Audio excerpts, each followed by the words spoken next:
मित्रांनो, एका जंगलापाशी दोन बैल राहायचे. ते दोघे एकदम जिगरी मित्र होते. ते कायम सोबत असायचे आणि दोघे एकदम धिप्पाड आणि शरीराने एकदम मोठे होते. त्यामुळे एका सिंहाची नजर त्या दोघांवर पडते. आता सिंहाला त्यांची शिकार करायची होती, पण सिंह एकाच वेळी त्या दोघांचा सामना करू शकत नव्हता. म्हणून सिंह एक शक्कल लढवतो. सिंह त्या दोघांसोबत दोस्ती करतो आणि त्यांच्यासोबत राहायला चालू करतो आणि हळूहळू तो सिंह त्यांचा विश्वास जिंकतो. एक दिवस सिंह एका बैलापाशी जातो आणि त्या बैलाला सांगतो, तो दुसरा जो बैल आहे त्याला तुझा अजिबात चांगलं देखवत नाही, तो तुझ्यावर खूप जळतो.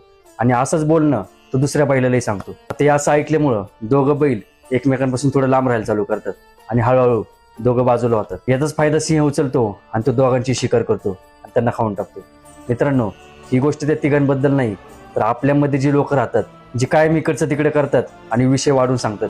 मित्रांनो, अशा लोकांमुळे आपण आपल्या जवळचे लोक गमावून बसतो. त्यामुळं हलक्या कानाचे होऊ नका. त्यामुळे अशा चमच्यांना वेळीच ओळखा आणि त्यांच्या बोलण्याला अजिबात महत्त्व देऊ नका.